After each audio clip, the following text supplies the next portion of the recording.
everyone, and welcome to the 25th episode of the Drive Podcast.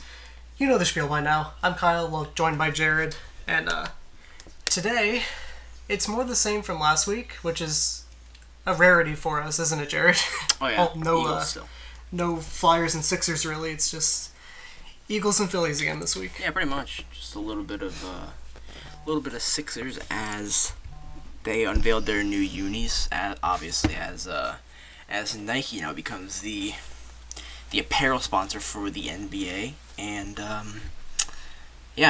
obviously we'll get to that in a little bit. But that's pretty much all that's gonna be said about any other team besides the Eagles and the Phillies. So, The Flyers are just kind of chilling. Yeah. No man's Yeah, land they're in for a weird little bit. spot because the NHL offseason isn't as usually eventful as the NFL and the NBA off seasons, but it'll ramp up sooner enough. Once camp gets going. We're almost at September, Yeah. so it's soon. But without further ado, let's just jump right into Eagles. So, obviously, big news with them. Alan Barbary was traded to the Denver Nuggets. Sweet Jesus. Denver Broncos for a conditional 7th round pick in the 2019 draft. Basically, what this means is Isaac Samalu is the starting left guard, and that's basically what this move is. That's the Eagles showing confidence in him. So, Barbary's gone,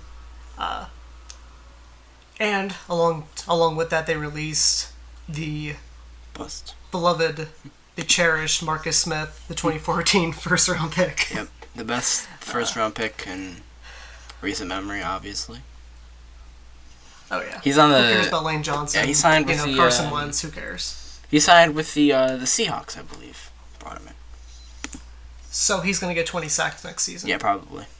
That's gonna happen. Now. Yes. He'll probably be a Pro Bowler. Oh, I Since wouldn't be this happens shocked when people leave Philly. Oh, exactly. Yeah, that's literally what happens. But basically another thing with the Barbary move, the Eagles do free up cap space. So they get $2.1 million in cap space by trading him, and they get 1.5 by cutting Marcus Smith. All this is coming from Bleeding Green Nation. I'll put the link to their analysis of the Barbary trade in the description below. So the Eagles, it looks like they have $10.5 million in cap space, which I don't think they're going to sign anyone else, but Yeah, probably not. Maybe. But it's nice to have the cap space. Oh yeah, absolutely. And plus, you get a potential something in a draft pick for a guy you were just going to release. Yeah. Because it was literally announced on the Eagles Twitter that they released him, but the move wasn't official yet. It wasn't official with the league yet. And then instead of, and the Broncos, instead of taking a chance on maybe some other team getting him before they could, they just gave up a conditional 7th. And it's not, and because we were going to release him, obviously they knew that we didn't value him, so they weren't going to give us much for him. And if that pick doesn't convey, whatever. If it does convey, great. So it doesn't really matter too much. Yeah, they were going to release him anyway, so it's not like anything that they get for him is a bonus at this point. Pretty much. But so basically, if they had tried to trade Barbary without releasing him, I can only imagine them getting maybe a 6th instead of a 7th, or maybe a 5th from the Patriots, a team that's gonna be basically a high 6th. Yeah. But another move that probably, Ryan Matthews has to get released, right? Yeah, he's in a. There's no way that. Yeah, I don't think he. I don't think he's passed the physical yet, so they can't release him. So. Oh, okay, Yeah. that makes sense. I was gonna say, why have they not released him? Yeah, it's literally just completely on medical right now. Once he passes a physical, he'll probably be released. So. Yeah. So another thing, obviously, and this is again just coming from Bleeding Green Nation, their kind of analysis on it. We talked about this last week a little bit, but the log jam at the guard guard position that's kind of out the window now. Yeah. Yeah, there was like 6. I forget his name now, like his first name, but Wisniewski. Steven, I think. That dude? Yes, yeah, that's right. Okay. Steven Wisniewski. We're recording this at like 10 o'clock at night. I'm about to pass out. He will obviously kind of just be the guy then if one of the guards goes down. Who knows? He could start. There's a possibility. Yeah, very true. If he shows a lot in camp, and then they would move presumably Isaac Somolo to center in place of Kelsey, and then Wisniewski at guard. So it really just depends on how Jason. Basically, this whole thing just kind of depends on how Jason Kelsey performs in camp and preseason if he plays, which he probably will. And as long as he doesn't get injured. I can't imagine him being worse than last year. Yeah, no. As long as I think as long as he doesn't get injured and plays, fine. Like if he doesn't just completely botch coverages and whatever repeatedly, I think he's pretty much guaranteed to start, at least for the start of the season. Yeah. Even if he doesn't look that good in camp, I think his track record alone is just gonna give him that starting spot. And I think we touched a little bit on this last week too, that Kelsey will have to force the Eagles to remove him. Yeah, pretty much. Like the Eagles don't want to move on from him. I mean, this is a guy who he's a fan favorite. He's been when he was at the top of his game, he was one of the top 10, probably better than that, centers in the league. So this isn't a guy that they want to give up on. Yeah, definitely not. It's all up to Kelsey. Yeah, pretty much. Like he has to, like he said, legitimately force the Eagles' hand in removing him and starting Somolo at center, and then sliding Wisniewski into the guard where Somolo is currently slated to start at. So, but we'll obviously have to watch as camp goes.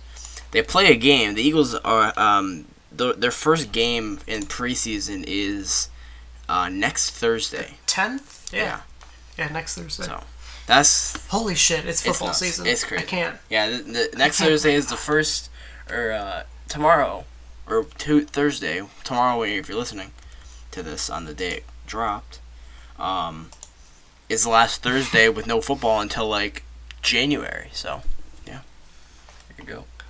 Football off season always seems to take the longest, but then also it seems to take the shortest. It does, yeah. Like for whatever reason, like the first like 2 months, the first like 2 months seem to like drag, and then as you start getting into like the middle of summer, all of a sudden it's just like holy shit, it's like a month away.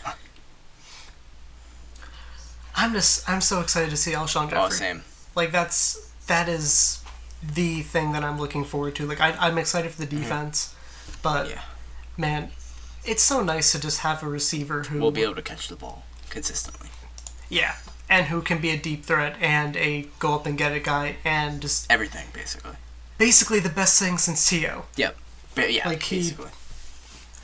And no disrespect to Deshaun or Macklin, but it's Alshon is on another level. Yeah. When he's on his game. Oh, absolutely. Obviously. And plus, and just to kind of allude to the defense real quick, it looks, from the looks of it, I mean, we kind of knew this already, but now it's being really, really magnified in camp. But holy shit, our cornerback situation right now is pretty, it's pretty bad. Thankfully, it's unbelievable how bad our defense would be this year if we didn't have the front seven that we have. So we got to be extremely thankful that we have, Brandon Graham, Fletch, Barnett, Graham, Jordan Hicks, all these guys to get to the passer and put pressure on them, because you figure that's our defensive line realistically is probably a top five, not even our defensive line, but our front seven is probably top 5 or so, top maybe 7 in the league.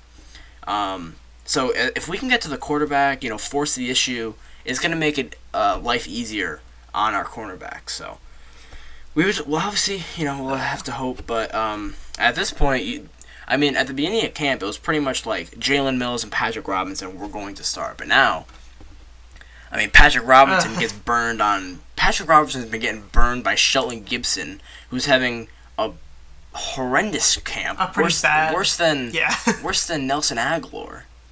And, well, not this camp. Nelson's previous camps where he couldn't catch anything. And Patrick Robinson's getting burned there. So who knows? We might see Russell Douglas and Jalen Mills as our starting cornerbacks this year. Assuming, well, Sidney Jones won't be healthy yet, but to start the year, that'll be our starting corner. I mean, I'm not... It's obviously not something that you want to have, but to kind of bring the Flyers into this, because that's what I do. I am the Flyers person. If you're gonna lose, at least lose with the rookies, or the young guys. Like Jalen, I want Jalen getting time. I want him in man. I want to see what he has because I want to see if we actually have something in Jalen Mills. And obviously, same thing with Douglas. Like, you know that your secondary is gonna be shit no matter what. So why not start the young guys and just kind of you hope that their playmaking ability makes up for the shit everywhere else sometimes. Yeah, exactly. That's just kind of what you have to hope for. Yeah, pretty much. Like, all we have to... really, the only thing to look forward to in the secondary this year will be when Sidney Jones can get healthy, and if they'll play him this year, because he more than likely won't play until, like, a decent bit through the season, and at that point, Week 10, point you'd have to wonder, depending on... It'll depend on the Eagles' record, obviously, if they'll bring him back, or if they'll kind of rest him, ease him into it, maybe get him into some game action like late in the season if they're not going to be in playoff contention. But a lot of people expect them to be in playoff contention, so we'll more than likely be seeing Sidney Jones this year. But you never know. Something can go wrong, whatever. So I feel like with playoff hype and everything, people kind of need to chill out a little bit. I think there's a lot of... Like, it's okay to be excited because, like, Alshon Jeffrey. Yeah. Like, we have Alshon, we have LeGarrette Blount, we have all these weapons now around Wentz, but that's secondary. Like, I love Malcolm Jenkins, but he can't be everywhere. Yeah. He's not a Brian Dawkins. He can't make every single play. Rodney McLeod has to step his freaking game up. Yeah, the safeties will have to be big time this year if our defense is going to be... a potent defense. If our starting cornerbacks are Jalen Mills and Douglas, then the safeties need to... Yeah. I mean, even if it's Patrick Robinson's there, they're going to have to be up there. So. Yeah, fair enough. Yeah. It's going to be safety-heavy defense, and they'll just have to be... and if it's a safety-heavy defense, and you have Malcolm Jenkins back there, that's a good start. But like Kyle said, Rodney McLeod... He's not the best, but, he'll have to do, obviously, for the time being until, certain guys get back and whatnot, so. Phillies are already in the lead. Wow, okay. Oh, shit. Yeah, the remote is so far away. I would turn on the TV right now, but... But yeah. I am a lazy bum. But, so... What would you say is probably the most intriguing position battle besides cornerback? Because obviously cornerback is just... Yeah. Like, it's completely up for grabs. So besides that, which one would you say is the most interesting I would say it's kind of close for me, but I would probably say defensive end first and then second wide receiver. And you might be thinking wide receiver. No. Who is going to be... Obviously... You're going to have Alshon and you're going to have Torrey Smith as your two main guys. But then behind them, obviously you're going to have Jordan Matthews, you're going to have Nelson Aguilar, you're going to have Matt Collins if he makes the team. If he keeps performing the way he does, or he has been in camp and has a good preseason, I fully believe they'll carry him as a fifth receiver. And then Marcus Johnson has also been having an insanely good camp. So if he could have a good... preseason as well, you can make an argument for them carrying 6 wide receivers, and if you have 6 wide receivers on your team, obviously you're gonna need to sub these guys in and get them in the rotation. So I think that is the second That is the second most intriguing positional battle. But then the most intriguing is defensive end because you got obviously Brandon Graham, Vinny Curry, Derek Barnett, Chris Long, and Steven Means. So, yeah, it's gonna be tough because right now, as it stands, Vinny Curry is the starting defensive end. Obviously, Brandon Graham's gonna be the other.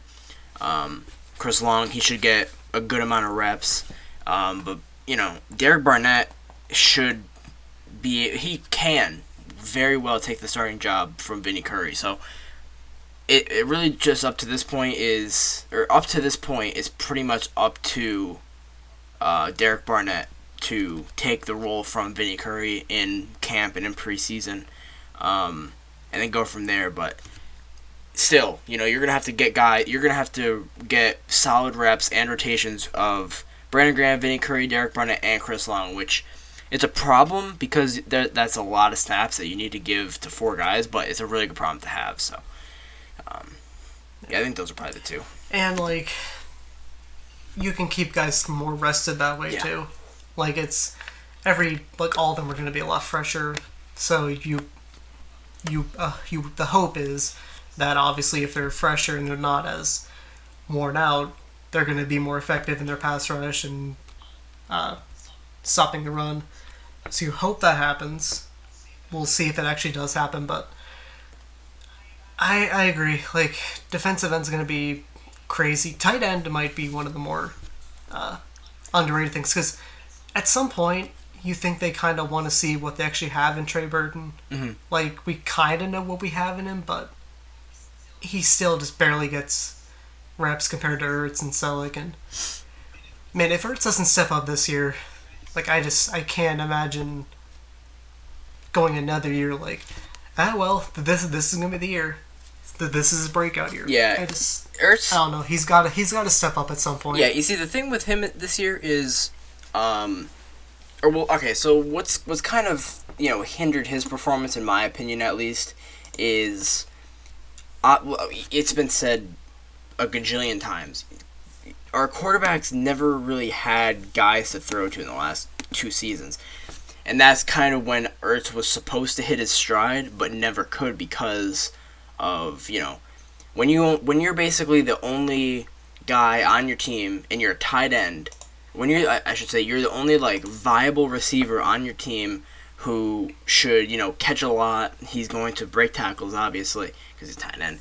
But when you have these guys, when you have an Ertz type player on your team, but pretty much nobody around him in the receiving corps to actually, take the pressure off him to make every single catch that's thrown his way, it helps out a ton. So I think now that Alshon and Torrey Smith are here, Jordan Matthews isn't going to have a lot of pressure. Nelson Aguilar isn't going to have a lot of pressure, and like I mentioned, Matt Collins and what's his name? Why am I blanking? Marcus Johnson. I'm an idiot. If these 2 guys, step up and they carry 6 wide receivers plus the tight ends, the tight ends aren't going to have a lot of, responsibility. And when they do have the responsibility, it's not going to be any high pressure things because the wide receivers will be taking the pressure off them. So I think, this is I mean, it's cliche obviously, but if Ertz can't have a good year this year, I think then it's time to start to question his ability a little bit. But I have confidence in him. I really do because he's a really good run blocker. He led the team in, I think, receptions and yards. I know he led the team in yards last year.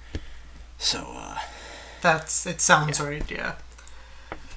I mean, I have confidence in him too. I think he has the ability. It's just like you said, the Eagles just haven't had anyone his rookie year was 2013. Deshaun was still on the team at that point, I think. That was Deshaun's last year, and then Macklin left the following year. Mm-hmm. I think. Somewhere around sounds there, right. Yeah. But so basically, for most of his career now, he hasn't really had anybody around him. Receivers around him that are, it's basically been him as the. I'm not even going to call him a deep threat because he's not a deep threat. But he's a third option. Yeah, on a good team. The primary guy to go to. And I mean, same thing can be said for Jordan Matthews. Like, he's basically had to be the guy over the past 2 years, especially, and he's not that good. Yeah. Like, that's. I know some people kind of get like really protective of Jordan Matthews, but like that's not what he is. He is a third receiver at best, and hopefully he can be really good this year. Like, I don't see any reason why he can't be. Yeah. Torrey and Alshon are going to be able to go deep. Should open up the middle for Jordan, especially like underneath and everything, like on drag routes. So Jordan and Ertz, like you expect them to be really good this year. Just a matter of if they can put it together. Pretty much, yeah. But like, you got to figure the last year, Matthews had Nelson Aguilar and Dorial Green Beckham as his top two counterparts. So which DGB, who was like 6'5", but played like he was 5'6". Yeah. Like he was disgraceful. Oh yeah. Like, that was like one of the worst. And I feel so bad that like I was like hyped about that trade. I was like, holy shit, we just got like a steal of a player here, and then he just plays like a complete asshole. Pretty much, yeah. There was like 2 games where he was like, oh, okay, like, you know, he might be coming around a little bit, and then nothing. Wasn't one like, well, one of the things all year everyone was saying like, oh, why don't they throw the fade to him in the end zone? Because he can't catch. Well, now I realize because he doesn't. Yeah, he can't fucking catch. Yeah. And he can't jump. Like, fuck. I think it was like the Seattle game or whatever. It was all like right over his head, and he just doesn't jump. Or like he did, but like he gets no hops, and it's like, you're 6'5". How the fuck? How are you that bad? It was. Yeah, he was definitely probably the top 5 disappointment of last year for sure. Yeah, definitely. Basically, last 2 things with the Eagles. 2 players that are under the radar, but they're garnering some attention. Greg Ward, we talked about him a little bit when we covered the draft, I think, and like, I think it was during the prospects episode. Yeah. He transferred from QB to wide receiver. He's been pretty good, it seems like, in a training camp. And Don Cherry, no, not the dude on Hockey Night in Canada with all the crazy suits. Not that one. Linebacker Don Cherry. Jim Schwartz has been a fan of his. It seems like he's received praise from him about how active he is. He's come up with 2 picks on day 2. Jumped around on Matt McGloin, and then second one was a tip pass in the end zone. And then like we mentioned a little bit earlier, Matt Collins, he's been lighting it up in camp. I feel like he's going to be what Paul Turner was in preseason, but better. Like, actually good Paul Turner. Yeah. Probably. Seems he'll probably be the 5th wide receiver, for sure. Yeah. At least, because they're going to carry 5, so then it's just a matter of fact if they'll carry 6. Yeah, there's no way that they don't. And that's about it for Eagles, unless you have anything else to add, but I think... Yeah, move on to a little bit of... I think we basically covered everything. Sixers, before we finish off with Phillies. Yeah. So, in the video right now, boom, Sixers jersey. And you might be wondering, what the fuck is different about this jersey? But, I don't know, I really like the red... Drop shadow. Shadow. Yeah, drop shadow. Like, to me, that just makes it so much better. Like, not that I didn't like the old one, but I don't know. To me, it looks so much better now. Like, it looks cleaner. Yeah, it does. Like the fill pops out. Like it makes it pop more off the blue because you got the blue, then you get your secondary red, and then you got the white, and it just pops. And obviously, these new uniforms come as Nike. Like I said earlier, they're the new apparel provider for the NBA. And the new sponsors are now being able to be put on jerseys. So they have the StubHub patch just below the left shoulder, and the Nike swoosh on the right shoulder, and then they also have the Nike swoosh on the left side of the shorts, just below the waistband. So yeah, and one of my the humanity and my favorite touch ads. My favorite touch of these uniforms is for sure that brotherly love. Etched right above the tag on the bottom of the thing. Yeah. I mean, it sucks. You won't be able to see it because it's gonna be tucked, but unless you get a Kyrie who just plays half his jersey out. So seriously, and I mean, they'll probably be on the jerseys you can buy and everything, so you can see it there, because I know not too many people tuck in basketball jerseys when they wear them out in public. So. You'll be able to be seen. Not that I know. It'll be able to be seen. Yeah. Yeah. But I think the best thing about this is the clearance for all the old ones. Sixers, like the past jerseys now. You're gonna get like $20 Embiid jerseys. Yeah. It's gonna be fantastic. Yeah, because they're not gonna sell. I think, who was it? Adidas that used to be the apparel provider. They're not gonna sell Adidas apparel at that high of a price anymore. So exactly, because they're not affiliated with them, so it's gonna like you said, put them on clearance. So yeah.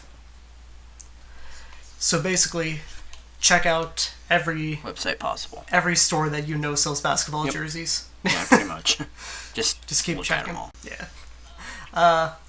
And probably the more important thing out of this, Markelle Fultz is going to wear number 20. TLC, Fultz said in an interview that TLC willingly gave up the number, and their relationship is good, so there was no bribery going on here. No, definitely not. Maybe there was. I mean, TLC wanted that car, but who knows if Fultz got one. Yeah, maybe. He did an interview when they dropped they had the interview obviously done before, but they dropped the jerseys, and then they did an interview saying, or they did a post saying that Fultz was going to wear 20, and that Cabarrot was completely fine with Fultz wearing it. So no, there's not going to be any in-team beef because Fultz got 20 now. So you could put those rumors aside if any of them pop up. So yeah, Sixers, New Jersey. Basically, they're in the same boat as the Flyers. We're just kind of waiting until training camp and preseason and all that. NBA takes a little bit longer because for some reason they're assholes and they want to start. Well, no, they actually bumped it up now. They're bumping up the late October. Yeah, I think they're starting right around the NHL because what they're doing is they're reducing the amount of they're reducing the amount of back-to-backs, and I think they're taking some time for more rest and whatnot. Thank God, because I swear NBA was always so is always so hard to get a feel for the schedule. Like hockey, it's always okay, it's usually Tuesday, Thursday, and then there's a Wednesday game occasionally. It'd be a Saturday game. But NBA, it's just random. Who the fuck knows? Yeah, they just kind of when they're scheduling, they'll just be maybe we'll give them 2 days here. We'll give them a back-to-back here. We'll throw a 3-day rest in there here. Then there'll be another back-to-back. It's like they went on Google and just found a random schedule generator. And Probably. Was here we go. Yeah, probably. Sounds about right for the NBA. But, alright. So, the main part of this Phillies. Podcast, Phillies made a hell of a lot of trades. And I am a fan of every single one of them. Just all of them. Yeah, I love it. I like them. For sure. So, alright. Let's get to start with Pat Neshek. He was the first one traded. It sucks to see him go because it's Pat Neshek and he's the most lovable fucking. He did say he could. He did say this would be his first spot when he's in free agency. So who knows? He could come back next year. I hope he does. And then, if we still suck next year, which hopefully we don't, we can trade him again and then bring him back again and then just keep doing the same thing over. Yeah. I mean, he's only going to be He's 37 now, I think. Just turned 37. So. Yeah. Hey. He doesn't throw hard, though, so it's not like you have to worry about his velocity dropping off, so we can keep him around forever. Oh, yeah. So, he goes to the Rockies for shortstop Jose Gomez. Oh, excuse me. Alejandro Requena. I think. Requena. Oh, okay, I like that. And the greatest name in all of baseball. Okay, no, I take that back. Sixto Sanchez is the greatest name. But second greatest, J.D. Hammer. The Phillies take the name competition by a mile because they have Sixto Sanchez, they have Seranthony Dominguez, they have Anton Kuznetsov. He's in the GCL right now. His name's. Are we sure he's not a Flyers prospect? 100%. He hasn't given up a run so far in the GCL, so. But yeah, Anton Kuznetsov. I think he would be the first Russian-born player since like the '90s if he were to make the MLB. That is. Please, I need that. And then you got to figure they also have Archimedes Gamboa. Like there are some insanely good names in the system. Adonis Medina, Franklin Kilome. Who, by the way, I was on MLB 17, the show. I'm fucking offended at the dudes at Operation Sports who put together like the rosters and everything for like the actual prospects, because Sony doesn't have the rights to the minor league guys because they have to be approved by the MLBPA and everything, and legal talk. But Medina's overall is like a 47 and like a C potential, and I'm like, you fucking assholes. Like, are you kidding me? Like, what like, Cousins is like a 58 overall and a C potential. Sixto was only a B potential, which is complete horseshit. If all those guys hit their ceilings, like, it was... all those guys' ceilings, like, Cousins is, like, basically Aaron Judge 2.0 if he hits a ceiling. Which, exactly. Is looking dim at this point because he's striking out, like, 36% of the time in AAA, so... but he'll probably start there next year. So he could figure it out. Also, what's his name? Medina. If he hits the ceiling, he's like a number 2 starter in a rotation on a good team. Like when we talk ceilings, imagine you're the Dodgers, and then be put in that rotation, and that's your ceiling.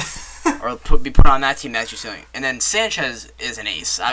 You could put him on the Dodgers. He would probably be a number 2 because they have like the potential greatest starting pitcher of all time, Clayton Kershaw. But he'd be pretty close to Kershaw if he had a ceiling. So, those potentials are not the greatest of upgrades. Yeah, I had to do a lot of editing to make it actually make sense.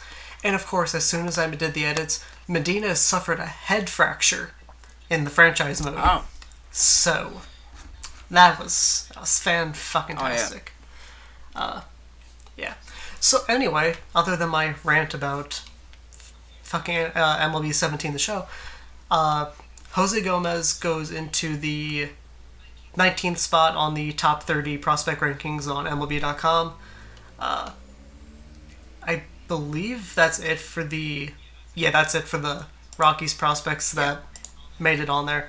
But Ricania, I'm pretty sure what the stuff I read about him seems pretty good. His stats are pretty decent in the minors this year. He's probably the most intriguing prospect, in my opinion, that we got out of all 3 trades. Or out of all 4 trades. Like, he's the one guy that's like, if he hits his ceiling, he could... I mean, he's nothing against the guy, but like, he's not gonna have like a good MLB... Like, he's not gonna have a great MLB career. He should make it to the major leagues, given his stuff right now. Plus, he's only 20 in single A. Which is pretty good. He's basically a level below Cornelius Randolph at the same age, so he's on a pretty good pace at this point. But he could, I mean, if his stuff kind of improves like as it should as he ages, and plus he already has some pretty decent stuff. If he could do that, I mean, his ceiling is probably a number like 3, either a decent number 3 or a really good number 4. But, like, realistically, he still should hit a number 5. And if not, he could probably come out of the bullpen because he has some decent off-speed stuff. So, just obviously, like, every young pitcher needs to work on command and control. So, he's probably the most intriguing prospect. Or at least, like, lottery ticket, I guess. Like, boom or bust kind of guy that we got back in the other trades. So, his stats with Colorado's single A team this year, he's 8-3 with a 2.85 ERA. 25 walks to 97 strikeouts, has a whip of 1.085, only 1.9 walks per 9, so that's pretty good, 7.5 strikeouts per 9, and his last season with the rookie league or whatever for Colorado, like their Gulf Coast League team, but they're obviously not Gulf Coast because it's Colorado and all that. He had like a 2.6 walks per 9, so that's good that it's come back down to 1.9 after he was at 1.7 in 2015. So seems like 2016 was this kind of a fluke that he was that bad that year. So. Yeah, and he also just Basically, just today actually made his Lakewood debut. Jesus, Lakewood got better. Yeah, Lakewood's Lakewood rotation is insane. They had he went 6 innings, 4 hits, 2 runs, 1 earned, no walks, 3 strikeouts, got the win, and they won 11-2. So Lakewood is imagine if Lakewood had Lehigh Valley hitting, they would not lose a single game because they would never lose. Yeah, they have Racania, and then tomorrow they have Nick Fancy going. Then they have Mauricio Llovera, who has like a 2 ERA.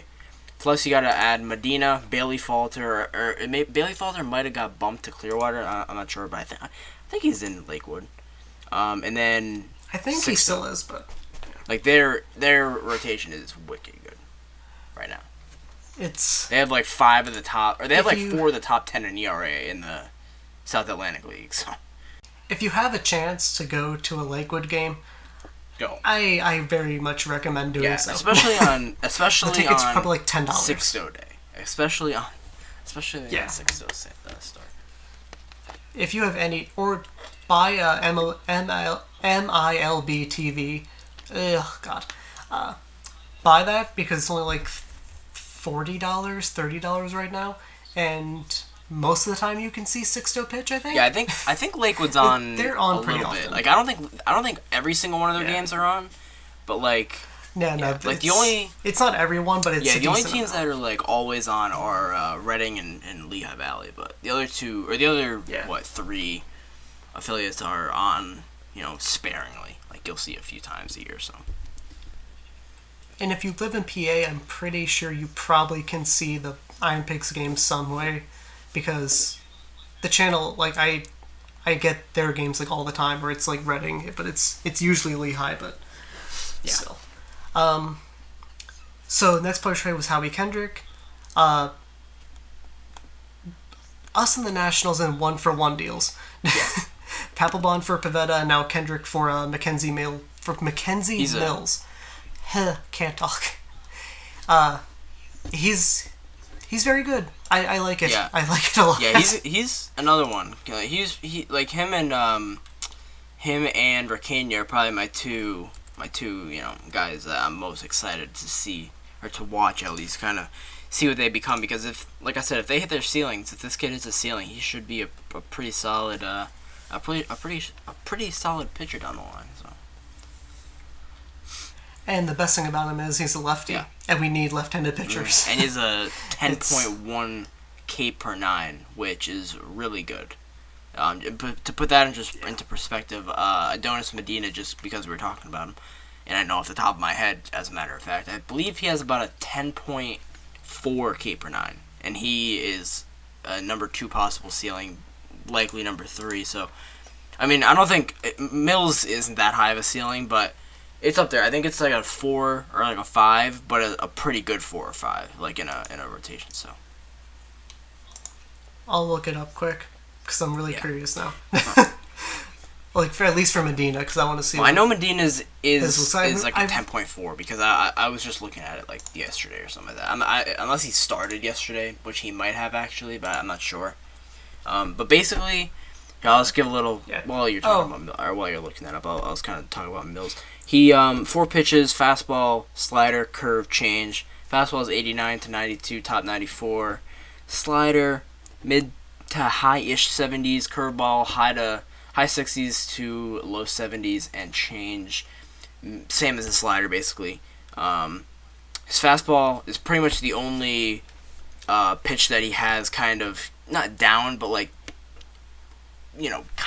as close as to being perfected as he could have. That's probably the pitch he has. Has pretty good movement. Slider, it's meh. Curveball, it's really loopy. He doesn't have a lot of control of it. Can command it though, so there's a difference. And changeup also looks like a pretty decent pitch in the future. Plus, I guess his arm speed is really good.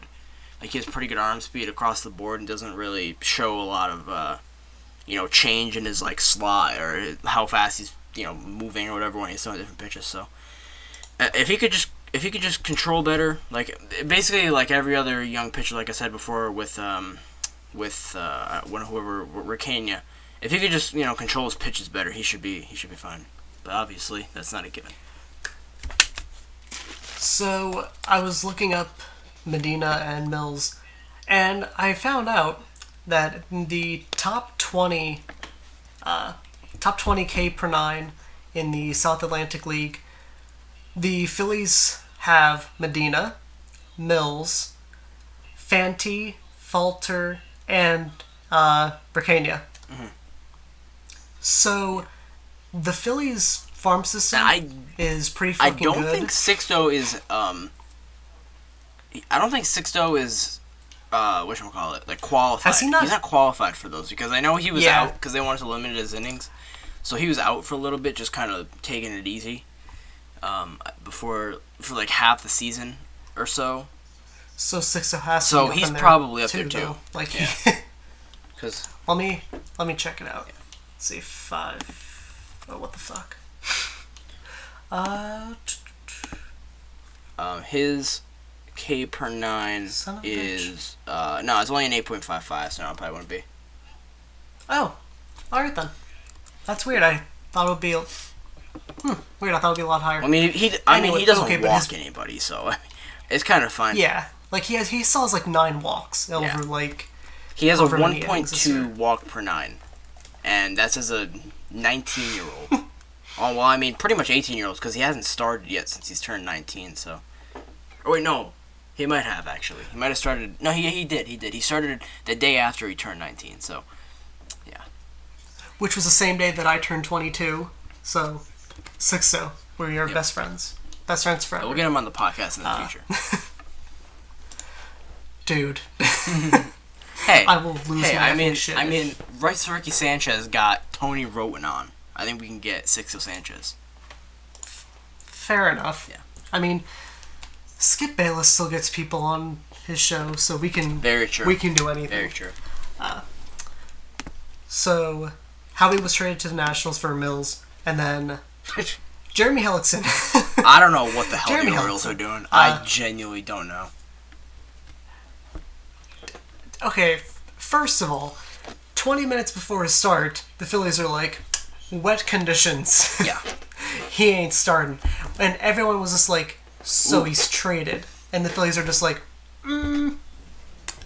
possibly? We'll get back Maybe. to you on that one. Yeah. Yeah, that's basically. And then, like, at midnight, they're like, oh, by the way, he's an Oriole now. It's like, yeah, I must say, we it is remarkable how literally zero rumors, leaks, anything came out about these Phillies trades. Like, the ones to announce these trades were the Phillies themselves. Like, you didn't see Rosedale, you didn't see Morosi, you literally did not see anybody tweet anything about a Phillies trade involving Nisha, Kendrick, Hellickson, or Benoit, who we'll get to in a minute. You didn't see any of those guys tweeting about any of it. You heard it in a post-game press conference all 4 times. That was it. Which is remarkable. Matt Klentak is a ninja. Yeah. He's It's remarkable in the day Stealthy. of, how good baseball reporters are because you got Social Heyman. media. Because, like, the baseball reporters are probably the best in my opinion, they're probably they're the best group of, reporters as it goes for insiders in probably the 4 major sports. Because you got Heyman, you got, Rosenthal, Morosi, Olney, all these guys. So, but yeah. Anyway, back to the trade. Hellickson was scratched, and then they said it was wet conditions, which I guess makes sense in the fact that you don't want him to get injured, you don't want him to like fall or something, twist his ankle. But yeah, so then. But also, I think it was the fact that they didn't want to have to use the bullpen. Yeah. Because he would have been traded like in the 2nd inning. Yeah, maybe. Yeah. And then they're just like, well. But yeah, he was traded to the Orioles, who the hell knows what they're doing. Traded to the Orioles for Hyun-Soo Kim, who is an outfielder. He's on the Phillies roster, so he's already played 2 games. He walked in his first 3 plate appearances, so that's something. And then they also got a left-handed prospect, Garrett Cleavinger. He is with, he was with the Orioles AA affiliate, I believe, Bowie. And he was doing not good, I think. I believe. Yeah, he was with Bowie. He had a Jesus he had a Christ. 6.28 ERA in 38 and 2/3 innings. 42 walks, or sorry, yeah, He walked 42 23. strikeouts, 23 walks. But he doesn't have to be added to the 40 man, so that's fine. It really isn't much of a. It's whatever. I'm surprised we got. The best part about these two trades, the Hellickson and the Kendrick trades, were the international slot money. Like that's literally it. Yeah, Like because exactly. they added $1 million in international slot money in the two trades combined. And there's a lot of people who are confused about that. And if you're one of the people that are confused about when they can spend it, they can spend it up until June 3rd of next year, I believe. That's what I've seen. So, and there's still a few And just if you're top international prospects who they can sign. So. Yeah. And just if you're curious about the Phillies' history with international prospects, Sixto Look was at our one of them. infield if you're wanting to see who our international signings yeah, are. seriously. Like literally our entire infield except for Tommy Joseph was an infield signing. Sixto, Kilame, Medina, Sir Anthony Dominguez. Like all these guys were international signings, so Ranger yeah, Suarez. literally, yeah. He Like was one. I would probably place a safe bet and say half, if not close to half, of our top 30 is international. So Jalen Ortiz, dude, I can't wait for him. oh yeah, All right, oh man, he's shooting up, bro. I just looked at his stats. Like, I and I'm literally like, just oh boy. we just did a prospect ranking at the Good Fight for mid-season, and I had him at what did I have him at? I had him at 14 originally, and I literally already want to move him to like the top 6 or like the top 8. Like he's just that good. Like, he's just insane. It's kind of disrespectful that he's at 22nd on. Yeah. Yeah, I think the only MLB.com's reason he's that rankings. low It's is pretty because bad. like whenever they put a prospect on like mid-season or like the beginning of a season, they never like shoot him up unless they're like insane. Yeah. Which he is insane, but like he's And only 18. He isn't only Williamsport. And plus it's MLB.com, so Yeah. yeah, you know And that's he's- a grain of salt. Very true. So, yeah, that's it for the Hellickson trade.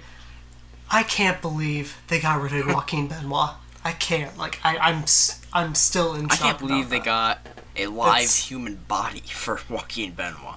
Like that thing for being legit. I like it. Like I think you said like a bag of chips or something, like a half-eaten bag of chips. Like if we got, I that, think we got Fallen would've been a happy. solid 2 bags of chips out of this one. I mean, this kid he's not bad. He really isn't. Like he's hit 97. Seth McGarry is his name. He's hit 97 with his fastball. He throws low to mid 90s. He has had really good numbers with Pittsburgh.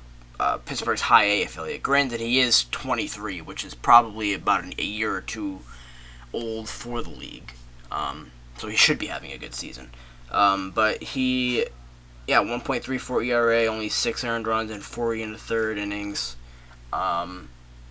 He's probably going to be one of those guys that if he kind of keeps on the track that he is now, where he's not really progressing too much with his stuff, and with the levels that he's going up,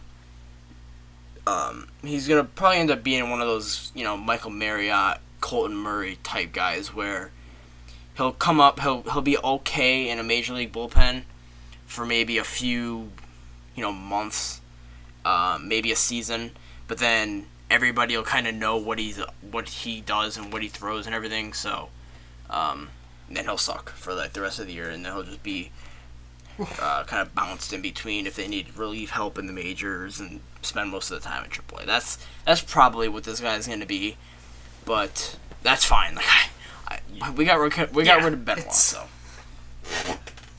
That's the best thing about these trades, and that's like the thing that I've like kept telling myself is the fact that like it's okay that we give up like quote unquote talent in this, because the rotation is now full of guys who are prospects basically.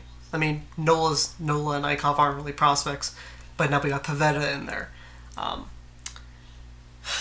Why am I blanking on every single fucking starting pitcher that we have? Pavetta. Velasquez. Pavetta. Yeah, Velasquez. Jesus Christ. I'm sorry. But just, you get what I mean. We're getting younger guys in there. We're seeing what they have. Jake Thompson. Jesus Christ, that's who I was forgetting. I thought you said he's going to get rotation time. Yeah. It's just nice to see them say, like, you know what? We're not winning games. Well, they are right now, actually. But, you know, we have, this season was a step back, but now let's just see what we have in our prospects. Let's see what we have in our young guys. Just get the older guys out of here because they're just taking up spots. Yeah, pretty much. Like, Nick Williams needs to play every day. Altair needs to play every day. Like, if Daniel Nava didn't get hurt, he would have been probably the first one traded. Oh, yeah. Than, Nava would have been dealt. And then you got to figure if he wasn't hurt and was dealt, you probably figure Stassi comes back up. Probably. If not, maybe. It'd be Stassi because they're not going to bring up Cousins to sit on the bench most days, and they're not going to bring up Pullen, who's kind of struggling in AAA, and that's really the only outfielders that they'd bring up. So it'd be Stassi again. But it's just good to see all the young guys getting spots. And speaking of Aaron Altair, activated from the 10-day DL on July 26th, and since then he has a slash line of 333, 455, and 778. That probably went up a little bit too because he singled, I think, in his first at bat tonight. So yeah. Yeah, that would. No, I don't think so. At least I don't know. Game Day app doesn't have him having a hit, but who knows if that's right. But anyway, Altair's been. Oh wait, really? Fantastic since he's been. Was that not him? Yeah, it might not have been him. Okay. I could have sworn it was Kim him. had a hit. Kim? I don't know. It might have been him. I could have. No. I could have sworn I saw him get a hit in the first inning. I'm not. No, I must be. Who's hitting near him? Yeah, let me look. Joseph. It might have been. It might have been Tommy Joseph. It might have been Cesar. I don't know. Yeah. I don't know. Who knows, man? It's like 11 Tommy o'clock Joseph's at night. I think we're losing it. Tommy Joseph's hitting like 440 in his last 29 at bats. So he's up in that trade stock. He's showing the Angels why they should have just traded him straight up for Trout. Like they would have gotten such a good value out of that. Like it's unbelievable. Come on, Trout for Tojo. That's like we're the losers in that. Yeah, really. Come on. Like Trout injured. He was injury prone. Like, are you kidding me? Tommy Joseph has never gotten injured besides from those, like, 3 concussions in his life. 3 concussions as a baseball player. I still can't believe that, like, Tommy Joseph's career. Oh, it's insane. Like, you gotta kind of feel bad for the guy because he's literally being pushed aside by, like, a lot of people when he's, like, not been, like... I mean, he's been, like, probably one of the worst first basemen in the NL, but for a team that's, you know, that's been the Phillies... I mean, for the last couple of years, like, he hasn't been too bad. Like, just the story of him and, like, how he's overcome everything. I mean, you gotta feel bad for him, but when you have Rhys Hoskins in your rear view, what are you gonna do if you're not producing that much? So, man, okay. Speaking of that, can we put this whole like, oh, one of these guys has to be traded? Are you suggesting that Rhys Hoskins could be traded because I think you're on crack? Like, I think you're on fucking cocaine. Why would you trade Hoskins over Joseph? Like, nothing against Tojo, but come the fuck on. I think you gotta be out of your damn mind. Like, the only reason that people say that is a possibility that Hoskins would be traded would be because he has the higher ceiling. He will more than likely be the better major leaguer and could get more value in a trade than Joseph could. But then the thing is, like, you wouldn't want Joseph as your starting first baseman. He's a pretty valuable bench bat. Like, you got to think he has insanely good power. Oh yeah, definitely. And then what you would do is you would trade or you would sign like a marquee either first baseman, if there's such a thing, or you could sign Yeah. You can go out, you can sign Machado, and then you move Franco to first. Like, that's the thing, but, like, I don't know. I still know. I would probably wait, see what Hoskins can do, and then make your move, but in the end, I'm probably trading Tommy Joseph, if you can get anything back for him. So, if he finished out the year like he's been hitting lately, I mean, he could probably fetch a decent bit, same with Cesar Hernandez, so. But yeah, we'll have to see, obviously. Exactly. And again, like, it's nothing against Tojo. Like, I don't like, not like him. It's He's just in a tough spot. Hoskins He's is in a tough Hoskins. spot. You don't. Yeah. But, so speaking to Daniel Nava, obviously he was placed in the DL, and we couldn't trade him. And, obviously, given his salary being basically dirt, there's no way that a team wouldn't claim him. So there's just no reason to even trade him at this point. It's gonna be tough. Because teams are just gonna be like, nah, just waive him, because Daniel Nava isn't someone that you break the bank for, so no team is gonna be like desperate to get him. So it's just kind of the Phillies are just kind of screwed it with this. So I don't know. You could deal him and then bring up Stassi, but at this point, like, who cares? I mean, even if they Stassi isn't really. I mean, even if they were to, like, trade him, I guess, like, or attempt to trade him and then put him on waivers and some team claimed him, like, I don't think that would be, like, a huge deal, because at least you get, probably Brock Stassi up. And I mean, like, while he's not the most intriguing of prospects, he's not even a prospect anymore, but, like, the most intriguing of players to watch, for. He's still a young guy that you would like to get some time in, just to see, what he is. Because, sure, he got a good amount of time at the beginning of the season, but it was in a super limited role. So, yeah. He barely played. Like, he was primarily coming off the bench, not really getting any starts. And if he did start, it was... Sparingly. Yeah. Alright. The most polarizing player on the Phillies, Odubel Herrera. The children, Jared. The children. I the can't believe... Yeah, backflips. like, really? Like, there was a tweet... If you didn't see the tweet that Kyle's referring to, the Phillies Twitter account tweeted out a video of Odubel's home run on yesterday, which was the last day of July. And he sent the bat, like, to the dugout. Probably it was a pretty nice bat flip, I must say. Anyway, they posted a video saying that, like, oh, how could he, jokingly, like, oh, like, what impression will it make on all these kids here, blah blah blah. Like, it was a really good tweet. Like, I must say, the Phillies, ever since, like, they hired, like, they did, like, this whole, like, social media revamp, obviously with how important that is nowadays.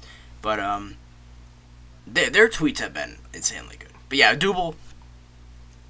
Yeah, why are people trying to run him out of town? Like, I just don't get it. I genuinely. Because we hate good things. We hate fun. Like, it's, man, okay. We both have said this before. Odubel has some issues that he needs to work out. He does have to hustle more. He does have to get better on the bases. He does have to just have better mental awareness, basically. But here's his stats since June 3rd. 339 average, or just a slash line. 339, 380, 578, 20 doubles. 20 doubles in 1 triple, 2 months. 8 homers. In 2 fucking months.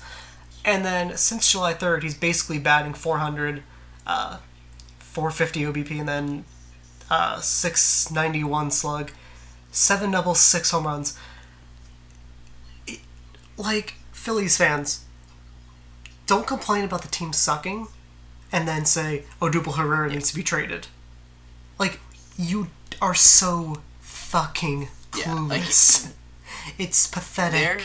There's like a fine line between, like, he needs to, tone down the mental, or he needs to work on the mental mistakes, and, like cut him, demote him, trade him, whatever. He's been the team's best player for 3/4 of the season, aside from the insanely dry stretch that he went on and the insanely hot stretch that Aaron Altair went on.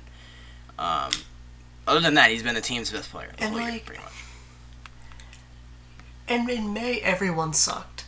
Like, you can't even say, oh, he was the reason we lost all those games in May. The whole team was fucking garbage. Like, Altair was the only bright spot of the team. And even then, like, Altair wasn't... I don't want to, like, knock him or anything, because that's not what I'm trying to do, but, like, he wasn't Mike Trout hot. Like, he was just really good compared to every other garbage that was going on in the team at that point. But, oh my god, people, quit acting like bat flips are shooting someone. Like, I swear to God, that's how people think. Like, it's... And I said this, fuck, I forget what day it was. It was either, like, yesterday or 2 days ago. But J-Roll was so fucking great when he said the Phillies fans were frontrunners. Mm-hmm. Like, Phillies fans hate being, like... I remember back when he said that, and I think it was, like, 2011. I don't think it was 2008, but I think it was, like, it was sometime during, like, the division stretch when they won, like, every year. And I think it was probably, like, something about the sellout streak. Like, someone, like, it was a question on CSN Philly or something, like, about the... They probably broke the record or something for the sellouts. But, and he said, like, you know, Phillies fans are kind of frontrunners or whatever he was. And people freak the fuck out. And it's like, he's right.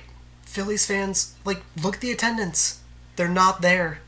And, like, I get it. Baseball is hard to get into when the team sucks. Yeah.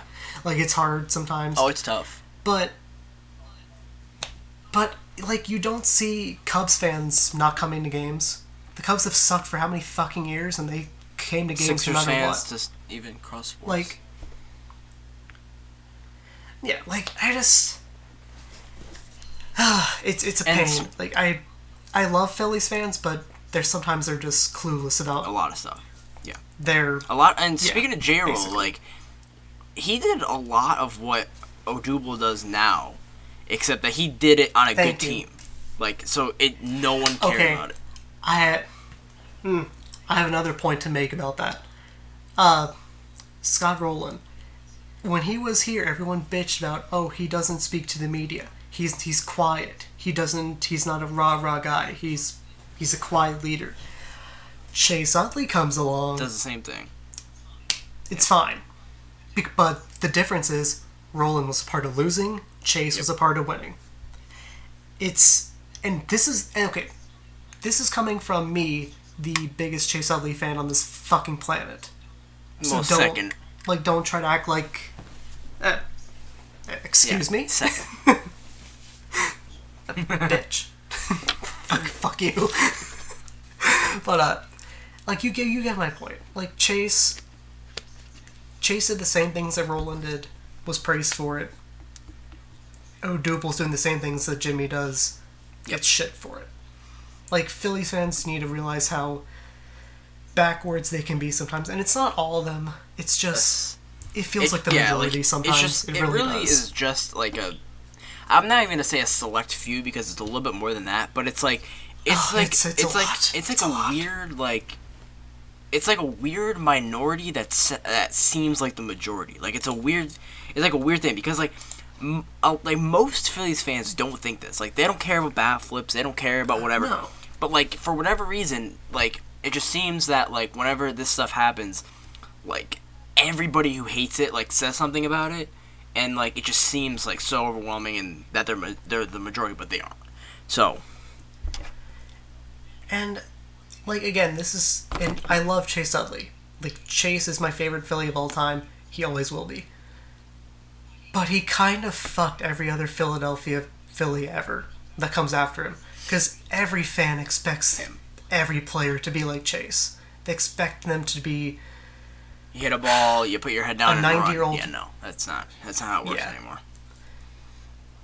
And just who cares? Like, I don't understand why that's such a... It's nice seeing players like that. Like, I'm never going to be like, oh, I'm offended at that type of a player. Yeah. Like, if we get another type of player like Chase who comes along, Great. Please sign me the fuck up. I am all for that. But I don't need every player to be like Chase. Yeah, like It's just... If you could hit a ball and you could feel the ball or you could pitch, I don't care what you... Like, I don't care if you do cartwheels on a home run try. Yeah. I literally couldn't care less. Just, as long as you're good, go ahead. I don't care. And Cameron Rupp, he doesn't even deserve anything. Like, fuck. That was... He, of course, made comments about Odubel, and Cameron Rupp's a fucking jackass who did a bat flip then after he hit his second home run of the game in, the second game of the Braves series? Or something like that.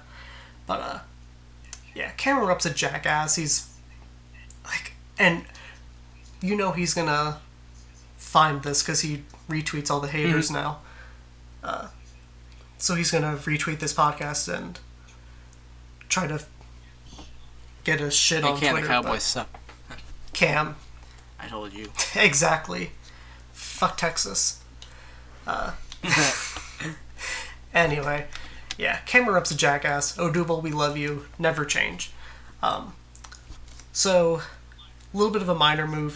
Jessen... Okay, Terry. How do you pronounce his name? Terrian. Okay, Jessen Terrian. He is, as you can tell by his name, a good old Canadian boy. He was promoted to the Phillies on Friday to replace Neshek. He's had 2 appearances so far, both were against the Braves. He's been Yeah. Like his second appearance was bad. First appearance was alright. First was good, so it's obviously it's a small sample size. We'll just have to, because he'll probably be here the rest of the year. yeah, we'll see. I would assume he'll probably be here the rest of the year. Oh yeah, I can't imagine Yeah, him so not. he'll yeah, we'll see a good amount of him, I would assume. Yeah. So, Pedro Baedo. I feel so bad It for really him. does. He gets called up after 10 3 years or whatever it years. was, and then gets hurt in his first game. That sucks. And I don't know. That's just a really shitty way to have your MLB debut go. Yeah. But hopefully he can come back and just kind of be something for this team. Drew Anderson just got promoted today. Yeah. Drew from the Reading Phillies. I like it. He has pretty solid numbers now with Reading. He was pretty good in spring training, from what I remember. Yeah. So he came back when he came back more last young year. arms the better. Yeah, when he came back last year, he because he had Tommy John, I think 2 years ago, and then he came back last year and he was throwing harder than he had been before Tommy John. He was throwing like mid to high not mid to high, like 94 to 96, 97. I think he topped at a few times or whatever. Maybe he might have hit 98 actually. I'm not sure. But he was definitely he ticked up in velocity, and it was at that point it was basically okay basically at that point it was, can he stay healthy for a season? And so far he's been healthy this whole season. He hasn't had any setbacks. I don't think he's been skipped on any starts. So yeah. As Nick Williams guns whoever that was at the plate. Oh my God, what a throw. Okay, yeah, Nick Williams just gunned, I don't even know who that was. Somebody at the plate. He just threw him out from left field.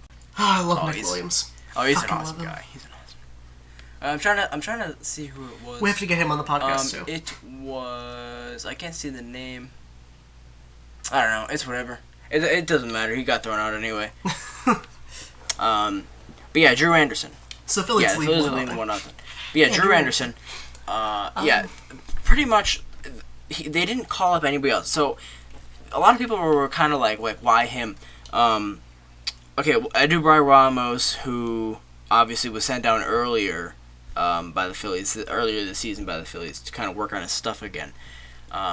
He just came back from the DL. I think today he got activated because he had like a blister or a couple of blisters on his hand. So, and obviously, as everybody knows, those things are the death to pitchers.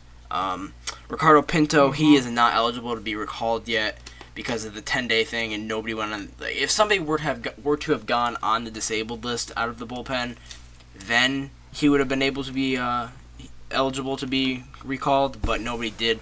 It was all trades, so he's not eligible to be recalled for another 2 or 3 days, I believe. Yaxel Rios was another guy that they were that was kind of being floated around as a possibility, but he's not on the 40-man. Plus, he just got to AAA like a few weeks ago, and he's been whatever. He hasn't been great. He hasn't been bad, but they're probably not ready to give him yet. And then the three, fillers: Pat Venditti, Michael Marriott, Colton Murray. They're not on the 40-man. And they're not good, so they're not going to call them up. So, yeah. Watch, I know Michael Marriott's wife is going to tweet you about that comment. Oh, we could tag her in the... If that... Oh, yeah, in the tweeting out the podcast. Well, actually, this guy might have been safe. I don't know. It's close. It's Oh, close. It's fuck. close play, but anyway. We'll kind of see it. Anyway. Yeah. Alright, so Jake Thompson, we mentioned him a little bit earlier. He started then in place of Hellickson when he got traded. He looked good. Went 5 innings, gave up 5 hits, 2 walks, 5 Ks. Only threw 74 pitches.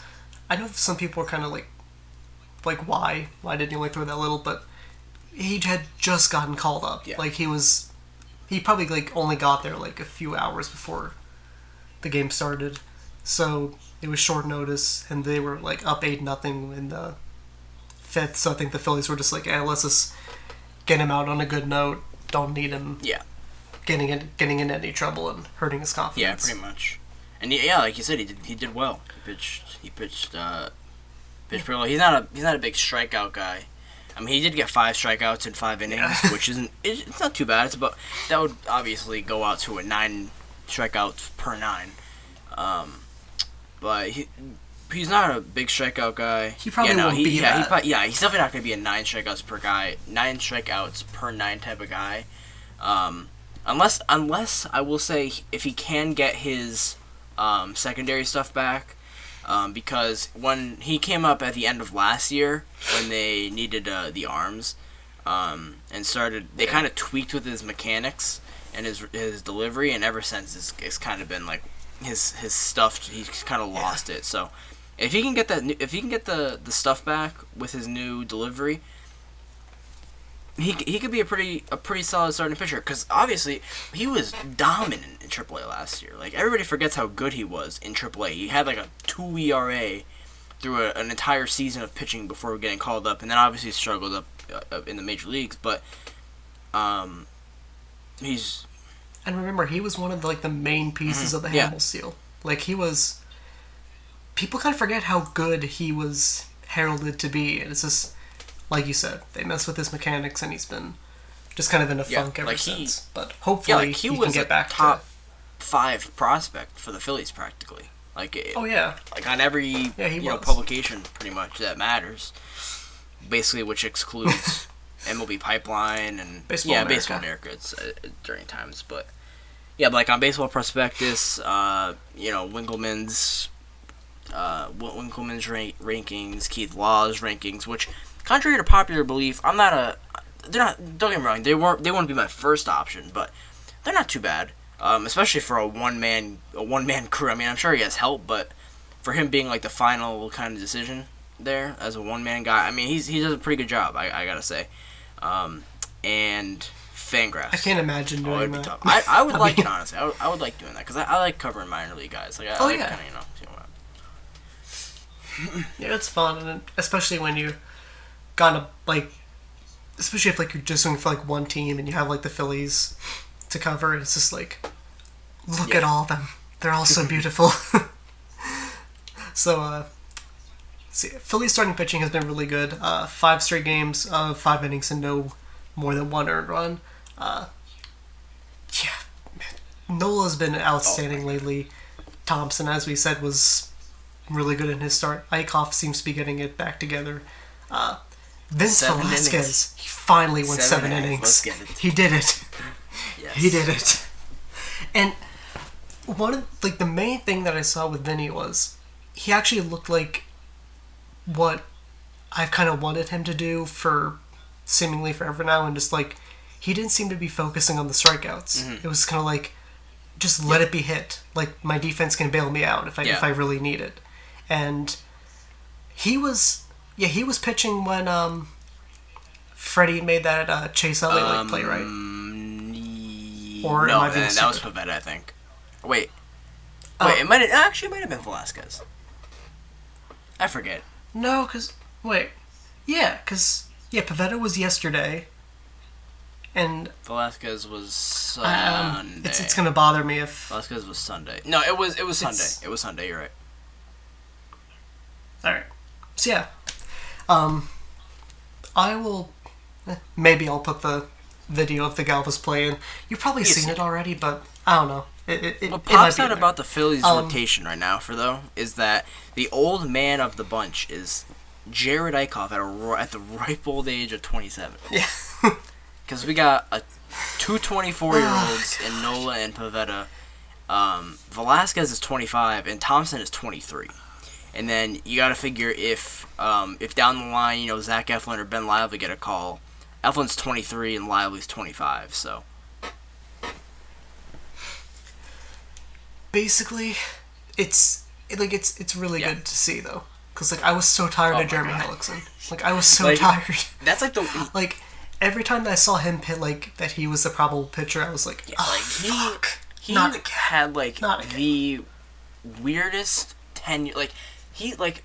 From what I can remember, obviously, you'll get your guys back in 2013, 14, 15 who were trash, but Hellickson was surprisingly really good last year, and then this year he was kind of back to what he was his first couple years, or his first 5 or 6 years in the league, as a guy who will go 6 innings but have a 4 ERA. 6 innings, 7 innings to start, but how about 4 ERA? That's pretty much what he was.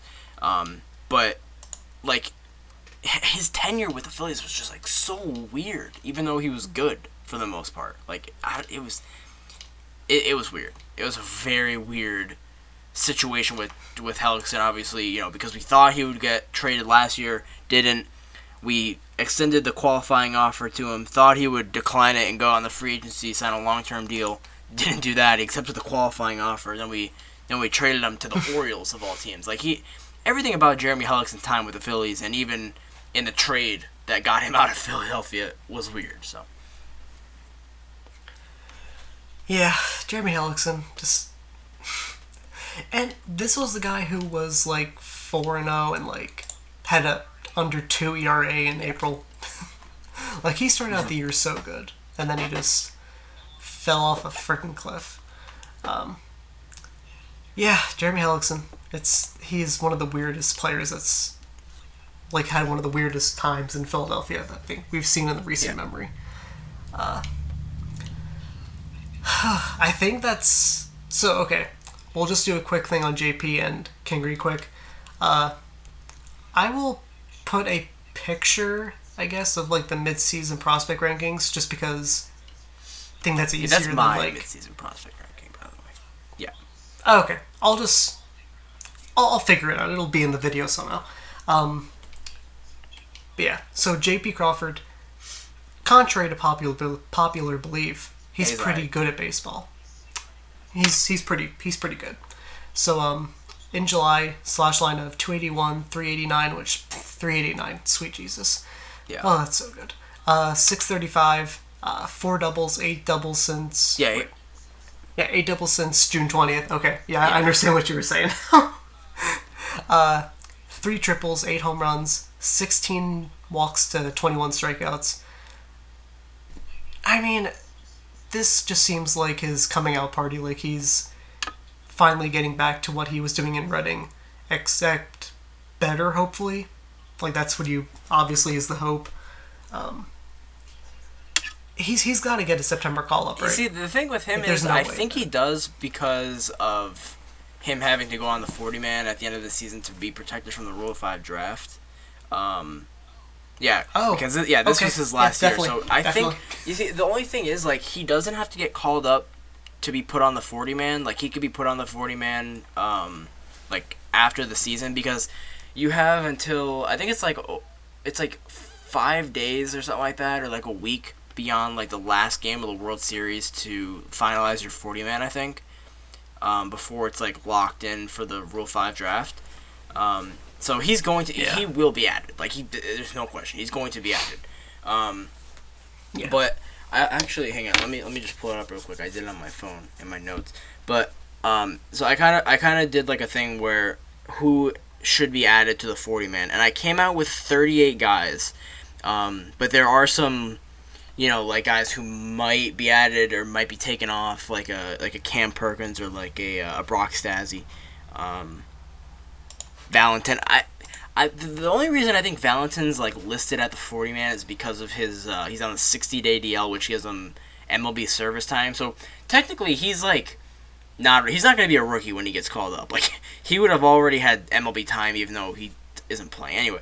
But so pretty much I have all the guys who are already on the 40 man for pitching, except for Brandon Librant, who goes. I think he's Rule 5 eligible this year too, and I doubt they would want to lose him.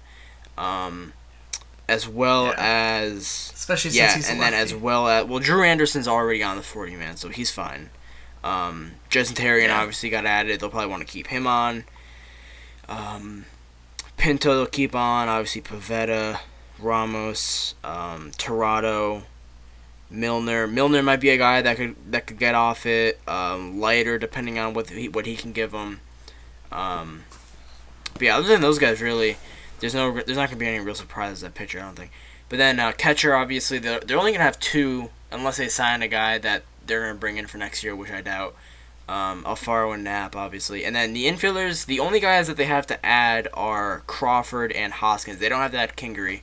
Kingery doesn't have to be added until next year, which is why I don't think he's going to get a September call-up, which I'm fine with because when he got promoted to, we're going to mention this in a little bit, but he got promoted to AAA, his approach kind of regressed. Right now he's at 5 walks to 30 strikeouts, but that's literally the exact same thing that happened last year when he got promoted from Clearwater to Reading at the end of the year. So he'll be fine, and I don't want to make his approach that much worse in the MLB. I mean, I'm sure he could hold his own. He could probably hit 2 something, but still, I'd rather not have to waste a roster spot with him when I could protect somebody else when he doesn't have to be protected. So, and then outfielders, there's not going to be any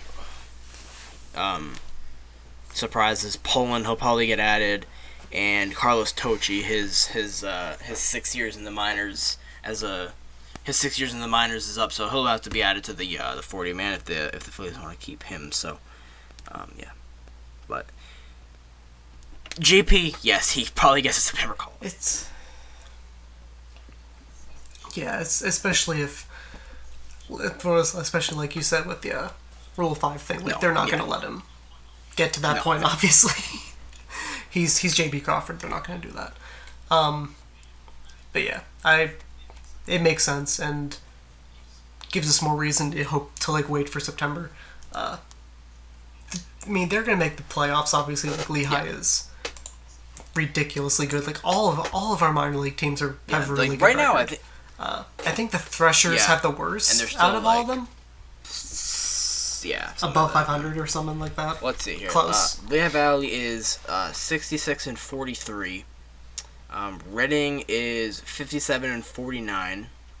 Clearwater is 58-51. Lakewood is 56-52.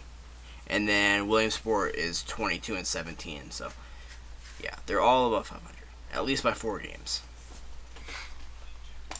But Jared, the Phillies have a bad farm system. Yeah, it's true. Actually, never mind. It's pretty bad. Yeah. It's pretty bad. All right, so Scott Kingery, mentioned a little bit, just now. Like Jared said, his approach has regressed a little bit since he got promoted to AAA, but it's the same thing that happened from Clearwater to Reading, so it's not really that big of a deal. He's still hitting above 300 Got 4 doubles, a triple, 5 home runs. His hit streak ended today, which is sad, but he was on like a 15-game hit streak. But or something like that. like, Jesus. But this just proves the point of like the people who are like, "Oh, just bring Kingery up now." Like, no. Yeah. You don't do that. He's like, it's not that like I don't think that he could survive in the majors, but I don't think that he should be forced into like into that situation, especially when Cesar's not bad. Cesar's like, it's not like you have a 220 guy at second. Like, you have a 300 hitter, a decent on base guy. Like, there's no rush. Yeah. And this off season, you would have to think that the front office, Matt Contact, is going to be exploring trade options for not only Cesar but also Freddie Galvis potentially and Tommy Joseph.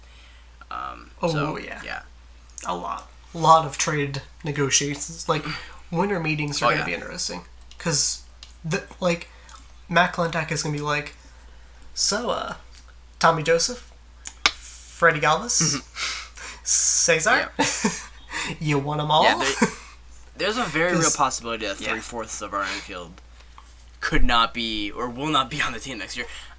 I think the best chance at staying, probably Freddie. Yeah, because I think long term he's not going to be. I don't think Freddie's good enough to be the starting shortstop on a contender, but I think that he can be probably your best possible option as like a super utility infielder and like a really good bench bat, because you figure his on base percentage is he has a career on base percentage of like 284 or something like that, and that's not good enough to be a starting shortstop on a contender. Obviously, he has elite defense.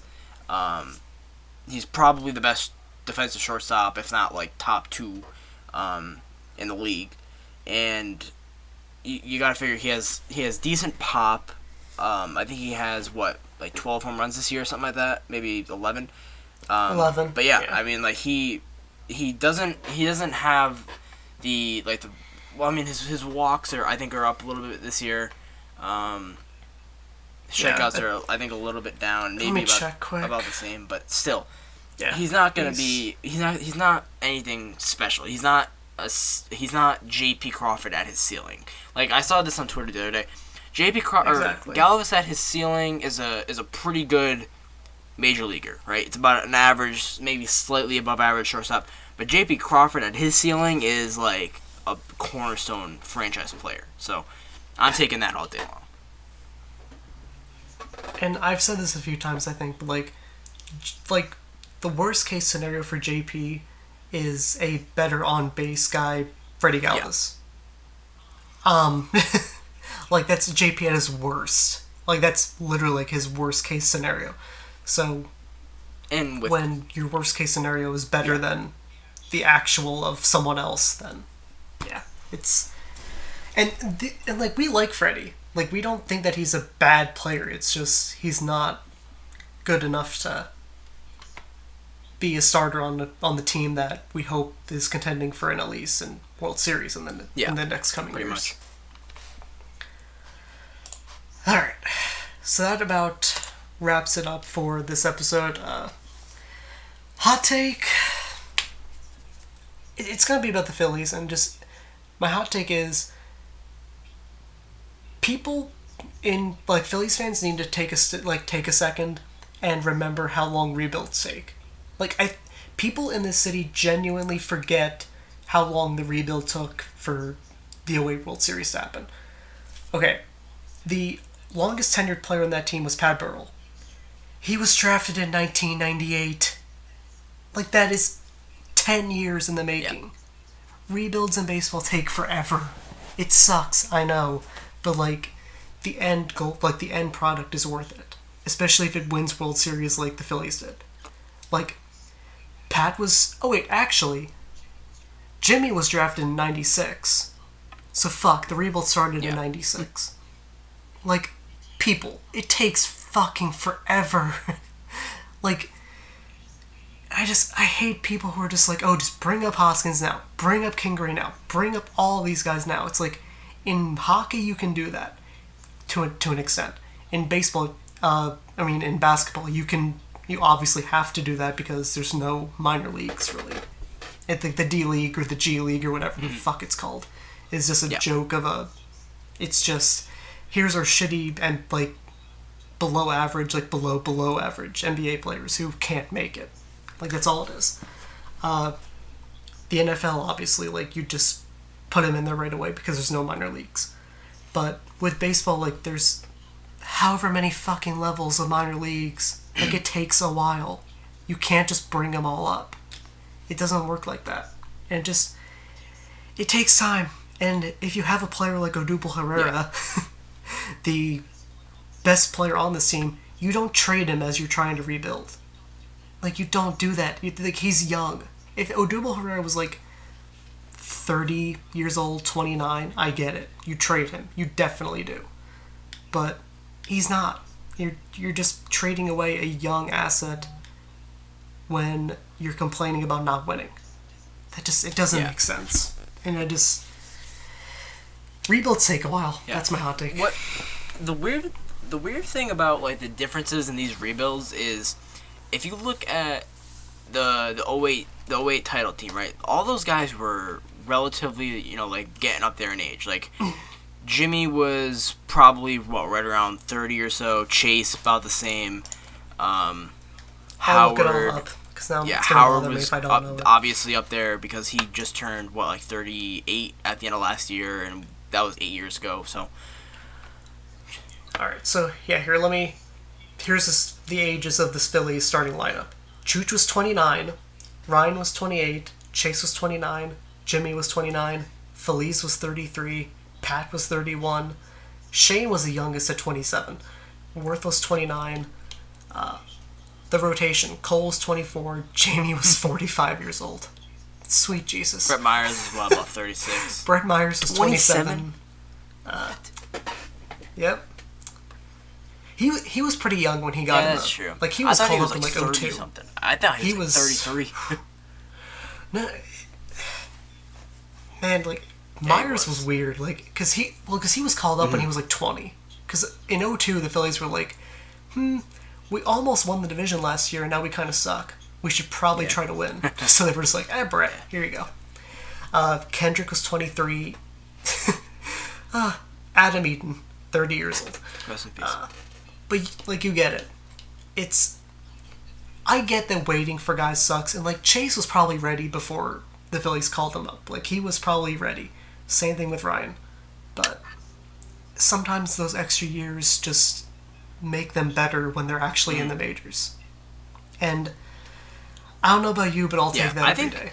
Like, I would rather wait and then get the 08 World Series. The craziest thing is, right, if you think about it, like, through when players were drafted as when, like, the rebuild, starts, right, as whatever. J.P. Crawford, right, he was drafted in 2013, right, and he's already in AAA, right? So you figure, if you kind of take him as, the start of the rebuild, because most of the guys that, even though he's, like, one of the younger prospects that we have, the guys that are going to make, like, impacts long-term on this team they were either drafted after him and are older, like, because they were drafted out of college, or they are, lesser of a prospect than he is, but also are younger than him, because they were international signings, something like that. The only legitimate prospect that I think right now is ready is Rhys Hoskins, but obviously we have Tommy Joseph at first base, so you can't really call him up unless you're 100% willing to take at-bats away from Tommy Joseph, and he's been, like I just mentioned before, he's hitting like 430 or something like that in his last, like, 30 at-bats, so, and the Phillies are winning. They're on a, 5-game win streak, or 4. So, him, and then the closest guy behind Hoskins, is probably JP, because he's been hitting pretty consistently for about a month and a half. Even if you go back to the beginning of May, he's hitting like a respectable, like, 260 or so which maybe 255, which isn't bad. Like, that's not a bad thing, especially It's about with what he was his doing in Reading. especially with his approach at the plate. Because even in that span, his his on base percentage is probably still in like the 350s, 360s, which is better than literally this entire team, pretty much. So, Exactly. yeah, those are really the only two guys that you could merit an argument for, and even that's tough because obviously you have to give your kind of opinion on, okay, like, what are we going to do with Tommy Joseph, and what are we going to do with Freddie Galvis? So, yeah, it's tough. We're going to have to wait, obviously. JP's only 22 years old. Hoskins is still, I think 24, maybe 23. I think he's 24. This guy's young. Kangary's 24, I believe, as well. He either just turned 24 or he's about to turn 24, I think. Maybe, no, actually, no. I think he turned 24 earlier this season because I remember like seeing "Happy Birthday" for him. Yeah. I think I told him "Happy Birthday." He didn't respond or like it, so it's whatever. But I'm fine with it. I don't get butthurt over that kind of stuff. But like. Yeah, like these guys are 20 whatever years old, and Kyle just read off the ages of the guys on the title team. We're not going to contend.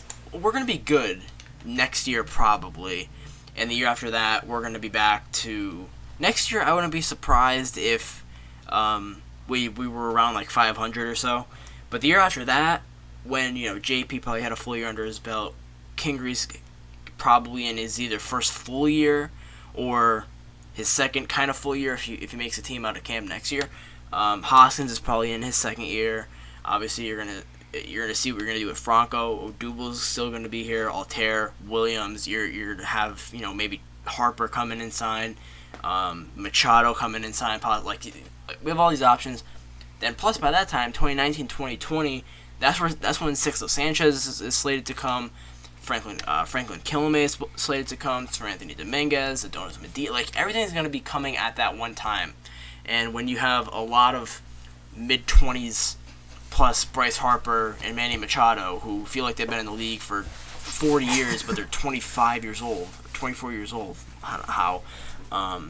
When you have these guys, like, literally growing up together and on a baseball team just like mashing day in and day out, it's gonna work out. Like, obviously not every rebuild works out, so there is the potential of it failing, but there's a really good chance that it doesn't. So yeah, exactly.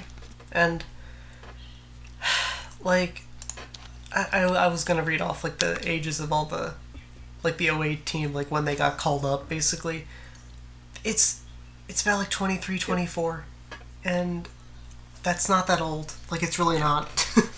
That's like next year, basically, for like all these guys. Like, JP will be 24, 25, whatever. Hoskins, same thing. Kingery. Like, just be patient, guys. I know it sucks. Like, we want to see winning baseball again. Like, no one wants to see they're the team on a lose. 4-game win streak.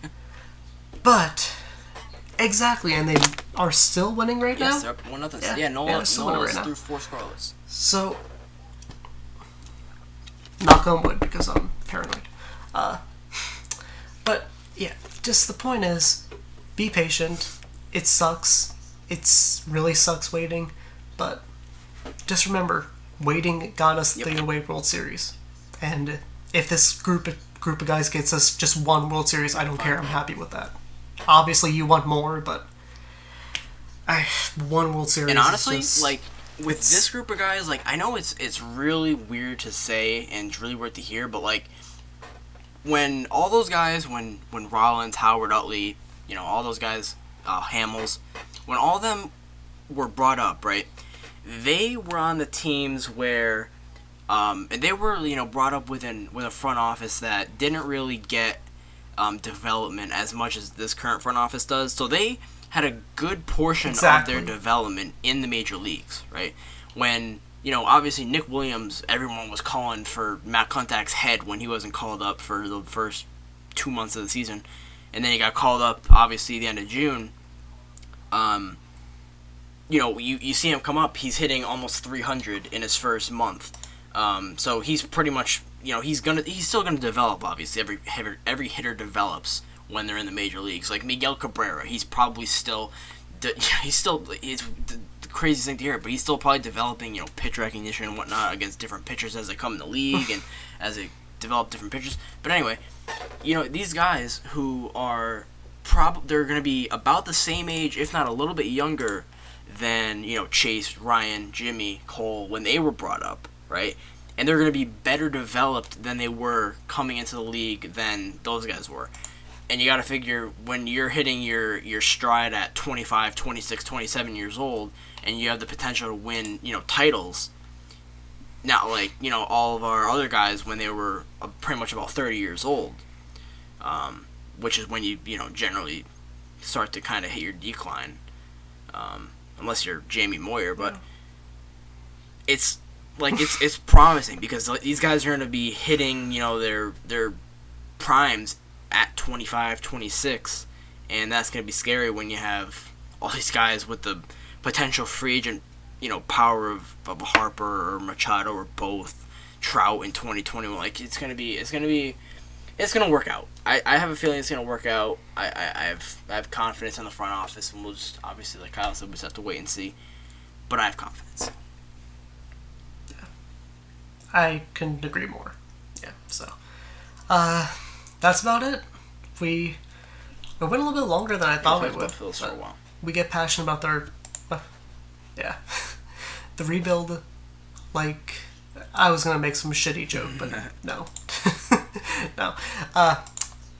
Yeah. So basically, theme is be patient with the Phillies. They're gonna get better. Just chill.